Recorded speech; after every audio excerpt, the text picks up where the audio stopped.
जय जय श्री राधे श्री हरिवंश। राधा वल्लभ लाल की सदा जय हो। परम पूज्य गुरुदेव महाराज की सदा जय हो। बहुत बहुत स्वागत है आप सभी का चैतन्य चरितावली में। तो हम बड़े ही सुंदर प्रसंगों का श्रवण कर रहे हैं। महाप्रभु अभी बालक हैं और बाल लीलाएं कर रहे हैं और लीलाएं भी कितनी अद्भुत हैं। आशा है आपको खूब आनंद आ रहा होगा। आज भी हम उनकी ऐसी ही प्यारी प्यारी लीलाओं को श्रवण करेंगे। इस अध्याय का नाम है चांचल्य। तो चंचल तो प्रभु हमारे हैं ही और इसमें लगता है और भी बड़ी सुंदर लीलाएं सुनने को मिलेंगी। लेकिन इसे शुरू करने से पहले एक बार प्राणों से प्यारे हरि नाम को गा लेते हैं। मेरे साथ आप भी गाइए। हरे कृष्ण कृष्ण कृष्ण हरे हरे, हरे राम राम राम हरे हरे। जय जय श्री राधे श्री चैतन्य महाप्रभु की सदा जय हो। तो चलिए शुरू करते हैं अध्याय चांचल्य को। किम मिष्टम सुतवचनम मिष्टतरम किम तदेव सुतवचनम मिष्टान मिष्टि ततम किम श्रुति परिपक्वम तदेव सुतवचनम। जय हो। क्या मतलब हुआ इसका? मीठी वस्तु क्या है? पुत्र की वाणी ही मीठी है। अच्छा, सबसे मीठी वस्तु क्या है? वही पुत्र की मधुर वाणी। अत्यंत मीठी से भी मीठी वस्तु क्या है? वेद शास्त्रों द्वारा यही सुना गया है कि कानों में खूब अच्छी तरह गूंजती हुई पुत्र की वाणी ही सबसे मीठी है। अर्थात पुत्र की वाणी से मीठी वस्तु कोई है ही नहीं। जय हो। तो बड़ा ही सुंदर ये अध्याय, चलो सुनते हैं। इतनी चंचलता करने पर भी मिश्र दंपत्ति का प्रेम निमाई के प्रति अधिकाधिक बढ़ता ही जाता था। यही नहीं, किंतु निमाई की चंचलता में माता पिता को एक अपूर्व आनंद आता था। मिश्र जी तो मनुष्य स्वभाव के कारण कभी कभी बहुत चंचलता से ऊबकर नाराज भी हो जाते, किंतु माता का हृदय तो सदा बच्चे की बातें सुनने के लिए झटपटाता ही रहता है। सच है, बच्चे की बोली में मोहिनी विद्या है। संसार में बच्चे की तोतली बोली से बढ़कर बहुमूल्य वस्तु मिल ही नहीं सकती। देखा गया है, प्राय माता का सबसे छोटी संतान पर बहुत अधिक ममत्व होता है।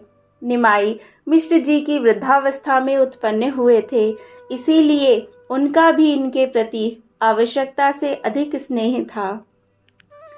इतनी चंचलता करने पर भी मिश्र जी उन्हें बहुत अधिक डांटते फटकारते नहीं थे, इसीलिए ये मिश्र जी के सामने भी चंचलता करने में नहीं चूकते थे।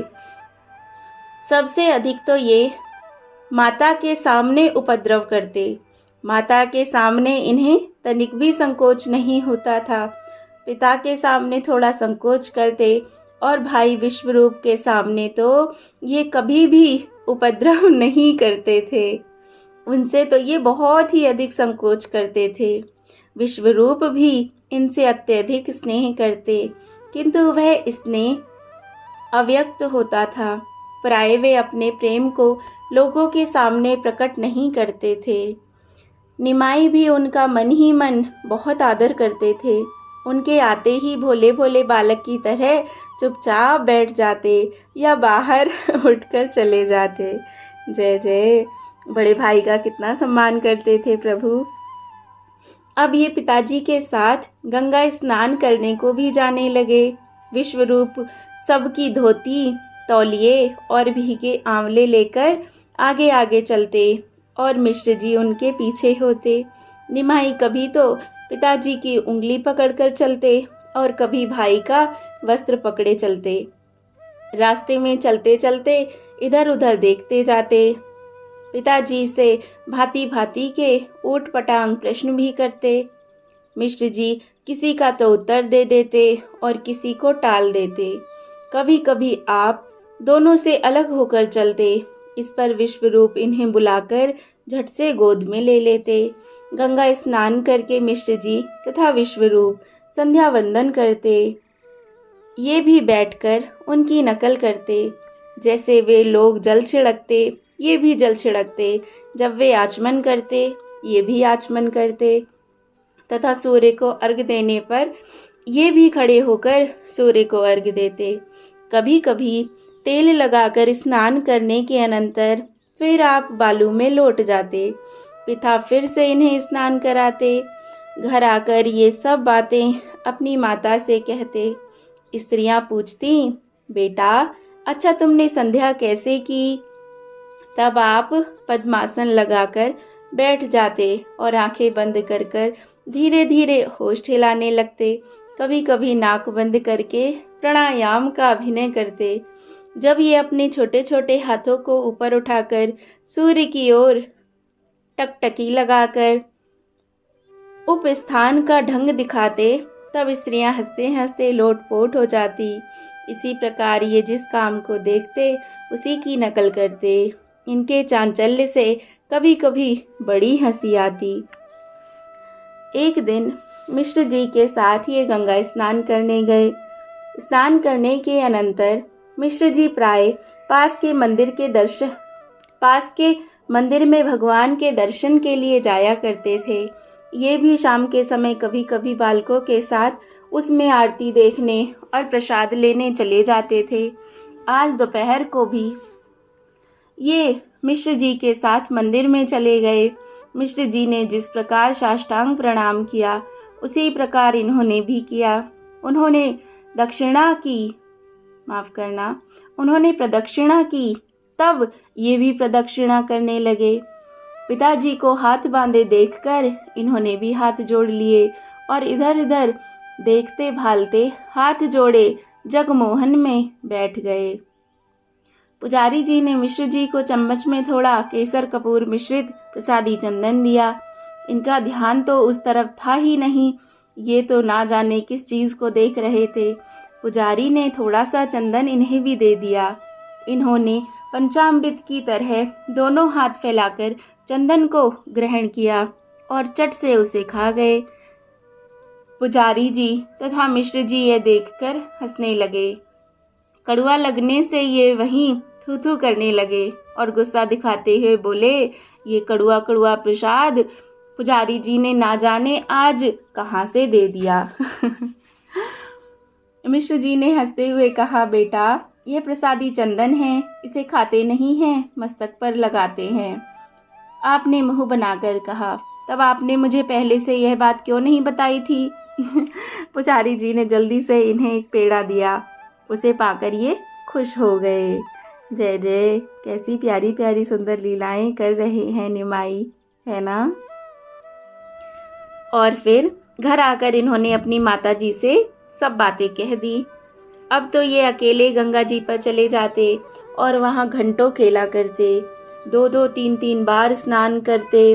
बालू के लड्डू बना बनाकर अपने साथ के लड़कों को मारते। गंगा जी में से पत्र पुष्प निकाल निकाल कर उनमें बालू से बाग बनाते और नाना प्रकार की बाल लीलाएं करते। मिश्र जी ने बहुत समझाते कि बेटा कुछ पढ़ना भी चाहिए, किंतु ये उनकी बातों पर ध्यान ही नहीं देते और दिन भर बालकों के साथ खेला ही करते। एक दिन मिश्र जी को इन पर बड़ा गुस्सा आया। ये उन्हें पीटने के लिए गंगा किनारे गए। सची देवी भी मिश्र जी को क्रोध में जाते देखकर गंगा किनारे के लिए उनके पीछे पीछे चल दी। वहाँ पर ये बच्चों के साथ खूब उपद्रव कर रहे थे। मिश्र जी तो गुस्से में भरे हुए ही थे। इन्हें उपद्रव करते देखकर वे अपने आपे से बाहर हो गए और इन्हें पकड़ने के लिए दौड़े। ये भी बड़े चालाक थे। पिता को गुस्से में अपनी ओर आते देखकर ये खूब जोर से घर की तरफ भागे। रास्ते में माता मिल गई। झट से ये उनके पास जाकर उनसे लिपट गए। माता ने इन्हें गोद में उठा लिया। ये उनके अंचल में मुंह छिपा छिपा कर लंबी लंबी सांसें लेने लगे। माता कहती थी, तू बहुत उपद्रव करता है, किसी की बात मानता ही नहीं, आज तेरे पिता तुझे खूब पीटेंगे। इतने में ही मिश्र जी भी आ गए। वे वहाँ पकड़कर इन्हें शची देवी की गोद में से खींचने लगे। माता चुपचाप खड़ी थी। इसी बीच और भी वहाँ पर आदमी इधर उधर से आ गए। सभी मिश्र जी को समझाने लगे, अरे अभी बच्चा है, समझता नहीं, धीरे धीरे पढ़ने लगेगा। आपको पंडित होकर बच्चे पर इतना गुस्सा नहीं करना चाहिए। सब लोगों के समझाने पर मिश्र जी का गुस्सा शांत हुआ। पीछे उन्हें अपने इस कृत्य पर पश्चाताप भी हुआ।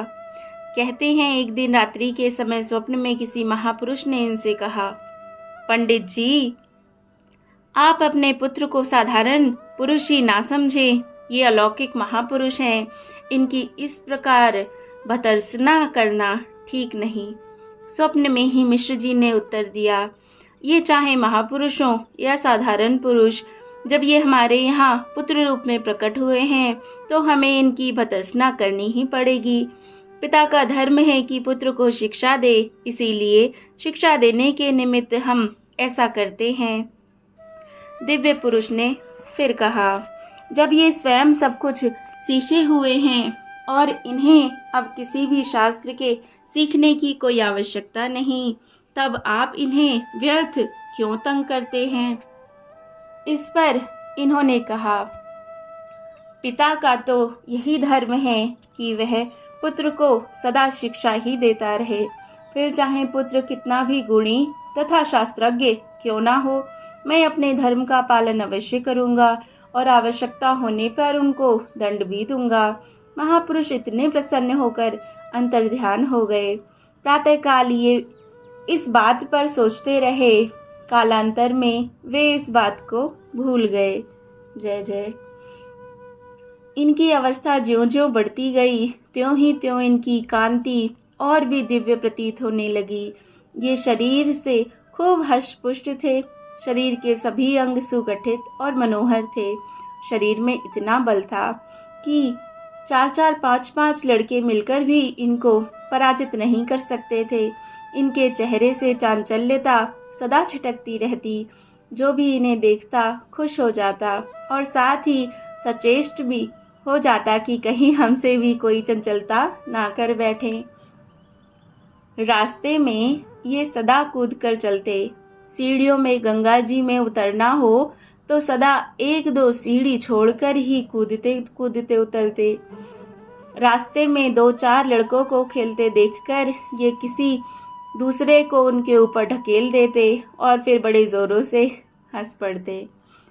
गंगा किनारे पर छोटी छोटी कन्याएं पूजा की सामग्री लेकर देवी तथा गंगा जी की पूजा करने जाती। आप उनके पास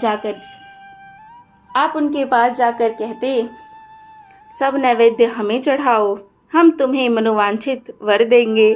छोटी छोटी कन्याएं इनके अपूर्व रूप लावण्य को देखकर मन ही मन प्रसन्न हो जाती और इन्हें बहुत सी मिठाई खाने को देती। ये उन्हें वरदान देते। किसी से कहते, तुम्हें खूब रूपवान सुंदर पति मिलेगा। किसी से कहते, तुम्हारा विवाह बड़े भारी धनिक के यहाँ होगा। किसी से कहते, तुम्हारे 5 बच्चे होंगे। किसी को 7, किसी को 11 बच्चों का वरदान देते। कन्याएं सुनकर झूठा रोष दिखाते हुए कहती, निमाई, तू हमसे ऐसी बातें किया करेगा तो फिर हम तुझे मिठाई नहीं देंगी। बहुत सी कन्याएं अपना नैवेद्य छिपाकर भाग जाती।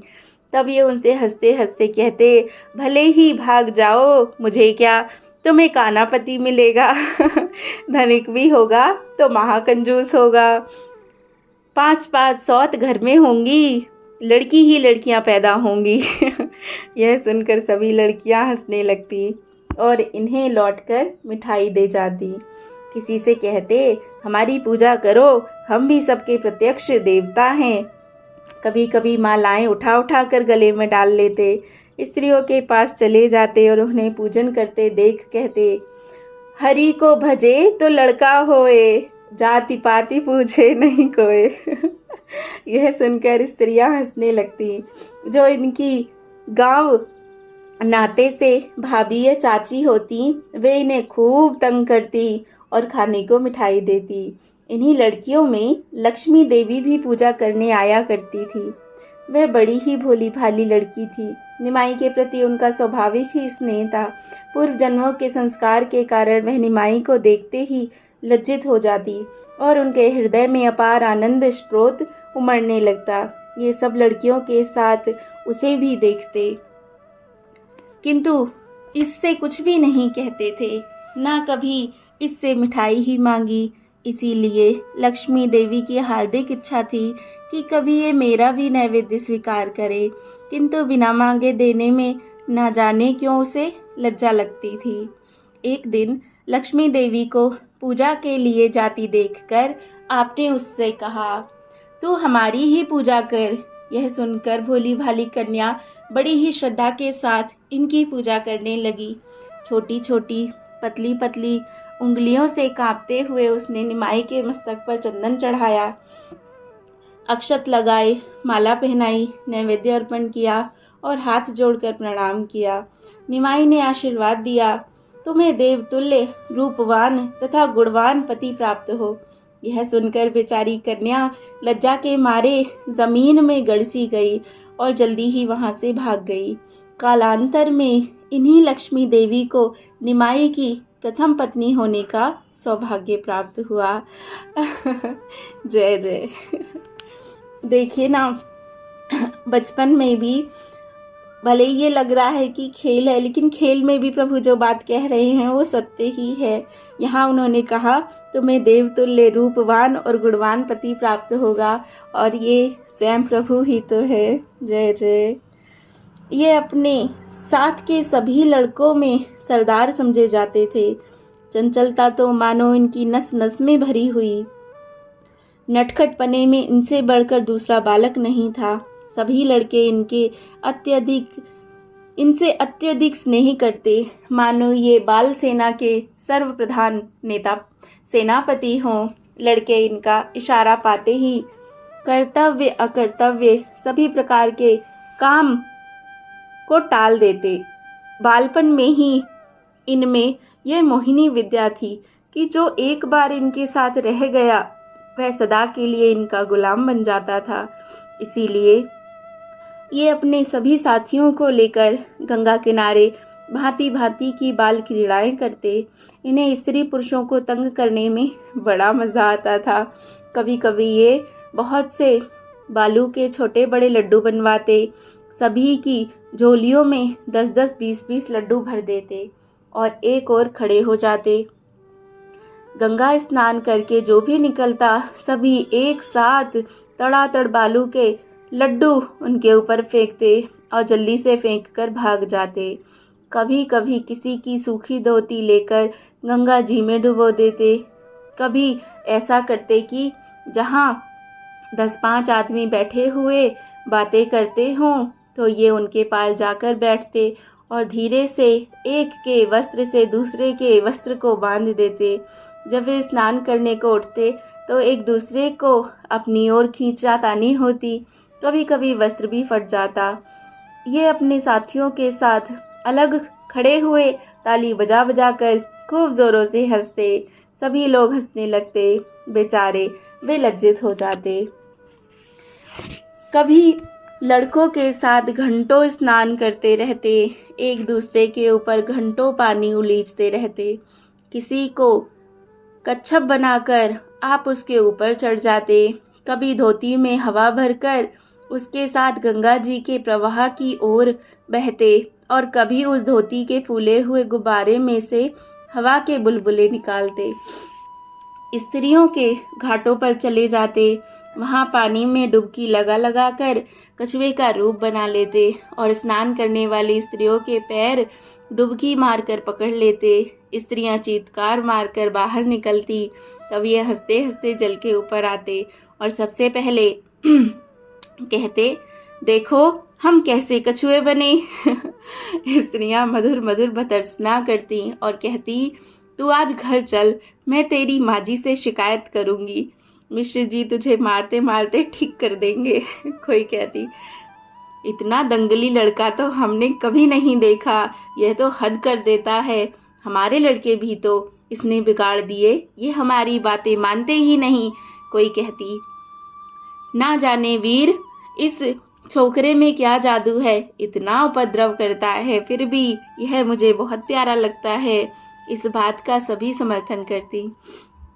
स्त्रियों को ही भांति पुरुष भी इनके भांति भांति के उपद्रव से तंग आ गए। बहुतों ने जाकर इनके पिता से शिकायत की। स्त्रियां भी सची माता के पास जा जाकर मीठा उलाहना देने लगी। सची देवी सभी की खुशामद करती और विनय के साथ कहती, अब मैं क्या करूं, तुम्हारा भी तो वह लड़का है, बहुत मना करती हूँ, शैतानी नहीं छोड़ता, तुम उसे खूब पीटा करो। स्त्रियां सुनकर हंस पड़ती और मन ही मन खुश होकर लौट जाती। एक दिन कई पंडितों ने जाकर निमाई की मिश्र जी से शिकायत की और कहा, अभी जाकर देख आओ, तब तुम्हें पता चलेगा कि वह कितना उपद्रव करता है। यह सुनकर मिश्र जी गुस्से में भरकर गंगा किनारे चले। किसी ने यह संवाद जाकर निमाई से कह दिया। निमाई जल्दी से दूसरे रास्ते होकर घर पहुंचे और अपने शरीर पर खड़ी आदि लगाकर माता से बोले, अम्मा, मुझे तेल दे दे, मैं गंगा स्नान कराऊं। माता ने कहा, अभी तक तैने स्नान ही नहीं किया क्या? आपने कहा, अभी स्नान कहाँ किया, तू जल्दी से मुझे तेल और धोती दे दे। यह कहकर आप तेल हाथ में लेकर धोती बगल में दबाकर गंगा की ओर चले। उधर मिश्र जी ने गंगा किनारे जाकर बच्चों से पूछा, यहाँ निमाई आया था क्या? बच्चे तो पहले से ही सिखाए पढ़ाए हुए थे। उन्होंने कहा, आज तो निमाई इधर आया ही नहीं। यह सुनकर मिश्र जी घर की ओर लौटने लगे। घर से निकलते हुए बगल में धोती दबाए निमाई मिले। मिश्र जी ने कहा, तू इतना दंगल क्यों किया करता है? आपने जोर से कहा, ना जाने क्यों लोग हमारे पीछे पड़ गए हैं। यही बात अम्मा कहती थी कि स्त्रियां तेरी बहुत शिकायत करती हैं। मैं तो अभी अभी पढ़कर आ रहा हूँ, अब तक गंगा जी की ओर गया ही नहीं। यदि ये हमारी झूठी शिकायतें आकर करते हैं तो अब हम सत्य ही किया करेंगे। मिश्र जी चुप हो गए और ये हंसते हंसते गंगा जी की ओर स्नान करने चले गए। लड़कों में जाकर अपनी चालाकी का सभी वृतांत सुनाया। लड़के सुनकर खूब जोर जोर से हंसने लगे। जय जय। इस प्रकार इनकी अवस्था अब 5 वर्ष की हो गई। माता पिता को इनकी इस चांचल्य वृत्ति से बहुत ही आनंद प्राप्त होता। विश्वरूप इनसे 11-12 वर्ष बड़े थे, किंतु वे जन्म से ही बहुत गंभीर थे, इसीलिए पिता भी उनका बहुत आदर करते थे। अब तो उनकी अवस्था 16 वर्ष की हो गई, 16-17 वर्ष की। इसीलिए प्राप्ते तु षोडशे वर्षे पुत्रम मित्र वदाचरेते, अर्थात पुत्र जब 16 वर्ष का हो जाए तो उससे मित्र की भांति व्यवहार करना चाहिए।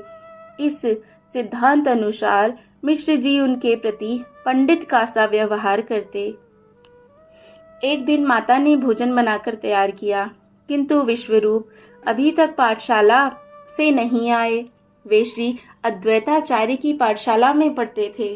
आचार्य की पाठशाला मिश्र जी के घर से थोड़ी दूर गंगा की ओर थी। माता ने निमाई से कहा, बेटा निमाई, देख तेरा दादा अभी तक भोजन करने नहीं आया, जाकर उसे पाठशाला में से बुला तो ला। बस इतना सुनना था कि ये नंगे वदन ही वहां से पाठशाला की ओर चल पड़े। शरीर की कांति तपाए हुए स्वर्ण की भांति सूर्य के प्रकाश के साथ मिलकर झलमल झलमल कर रही थी। गौर वर्ण शरीर पर स्वच्छ साफ धोती बड़ी ही भली मालूम पड़ती थी। निमाई आधी धोती ओढ़े हुए थे। उनके बड़े बड़े विकसित कमल के समान सुंदर और स्वच्छ नेत्र मुखचंद्र की शोभा को द्विगुणित कर रहे थे। आचार्य के सामने हंसते हंसते इन्होंने भाई से कहा, दादा चलो, भात तैयार है, अम्मा तुम्हें बुला रही हैं। विश्वरूप ने निमाई को गोद में उठा लिया और स्नेह से बोले, निमाई, आचार्य देव को प्रणाम करो, यह सुनकर निमाई कुछ लजाते हुए मुस्कुराने लगे। वे लज्जा के कारण भाई विश्वरूप की गोद में छिपे से जाते थे। आचार्य से आज्ञा लेकर विश्वरूप घर चलने को तैयार हुए। निमाई विश्वरूप का वस्त्र पकड़े उनके पीछे खड़े हुए थे। आचार्य ने निमाई को खूब ध्यान से देखा। आज पहले ही पहले उन्होंने निमाई को भली भांति देखा था। देखते ही उनके संपूर्ण शरीर में बिजली सी दौड़ने लगी। उन्हें प्रतीत होने लगा कि मैं इतने दिन से जिन भव भयहारी जनार्दन की उपासना कर रहा हूँ, वे ही जनार्दन साकार बनकर बालक रूप में मुझे अभय प्रदान करने आए हैं। उन्होंने मन ही मन निमाई के पाद पद्मों में प्रणाम किया और अपने भाव को दबाते हुए बोले, विश्वरूप, यह तुम्हारे भाई हैं ना? विश्वरूप ने नम्रतापूर्वक कहा, हाँ आचार्य देव, यह मेरा छोटा अनुज है, बड़ा चंचल है। आपके सामने यह ऐसे चुपचाप भोले बालक की भांति खड़ा है।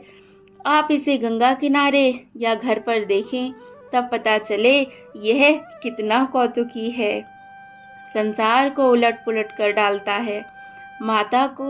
माता तो इससे तंग हो जाती हैं। आचार्य है सुनकर हंसने लगे। निमाई विश्वरूप की आड़ में छिपकर आचार्य को देखने लगे। विश्वरूप का वस्त्र पकड़कर जाते जाते 2-3 बार निमाई ने फिर आचार्य की ओर देखा। आचार्य चेतना शून्य से हो गए। वे ठीक ना समझ सके कि हमारे चित्त को यह बालक हठात अपनी ओर क्यों आकर्षित कर रहा है। अंत में ये ही आचार्य गौरांग देव के मुख्य पार्षद, जिनके द्वारा गौरांग अवतारी माने जाने लगे। इसीलिए अब यह जान लेना जरूरी है कि यह अद्वैताचार्य कौन है और इनकी पाठशाला कैसी थी। जय हो, जय हो। तो बड़ा ही आनंद आएगा आपको आगे अगले अध्याय में हम श्रवण करेंगे अद्वैताचार्य के बारे में और उनकी पाठशाला के बारे में। तो ऐसे ही आनंद मिलता रहेगा अगर आप इसे सुनते रहेंगे। अगर आपने चैनल को सब्सक्राइब ना किया हो तो अवश्य करें। श्री चैतन्य महाप्रभु की जय। श्री राधे, श्री हरिवंश।